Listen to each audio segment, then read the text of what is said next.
Bonjour,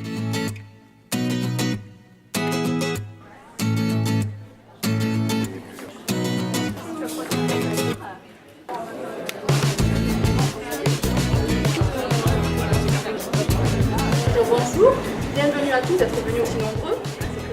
Je rêve.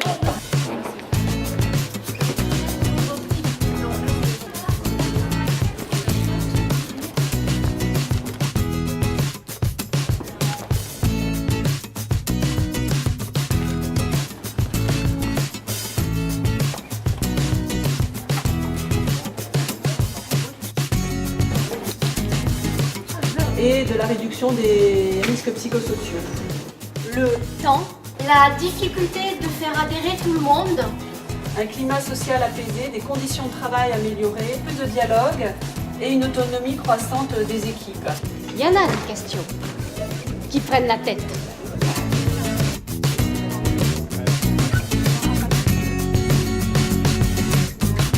Quels sont vos besoins et ou difficultés? Se mettre d'accord sur qu'est-ce qu'on met dans la qualité de vie au travail.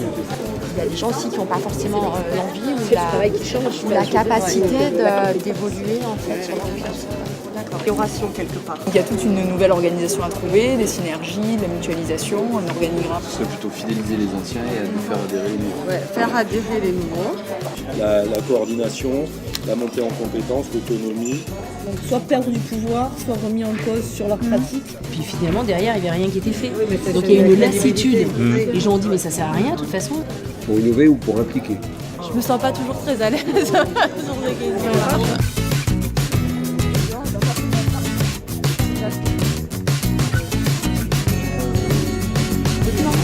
On se pose la question de comment j'explique le sens de ce que je veux obtenir. Donner le sens aux gens. Et ces opérateurs, ils me disaient, nous, on voudrait avoir des informations. On voudrait savoir quelle est la calandre qui tourne le plus vite dans le monde Michelin.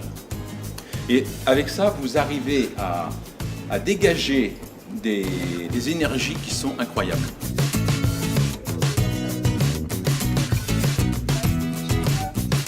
On arrive en réunion et chacun, l'ordre du jour est fixé sur place. J'ai du mal à employer le mot qualité de vie au travail, mais j'emploie plutôt le respect.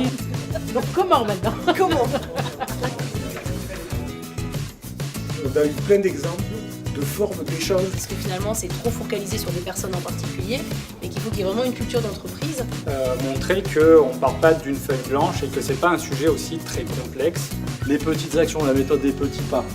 Et être capable de les valoriser, ces petits pas. De donner de la liberté aux gens, vous avez besoin de le faire, mais il faut que vous puissiez leur donner cette liberté dans un cadre bien constitué. Le dirigeant commence par une phrase que j'ai entendue des centaines et des centaines de fois, c'est « je n'ai pas le temps d'être malade ».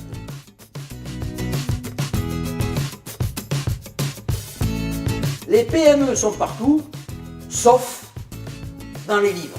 De management qui va intégrer la qualité de vie au travail, elle doit à la fois faire de la prévention des risques, elle doit faire aussi la promotion des facteurs positifs. C'est-à-dire que je dois prévenir contre les facteurs pathogènes, mais je dois promouvoir les facteurs qui sont salutogènes.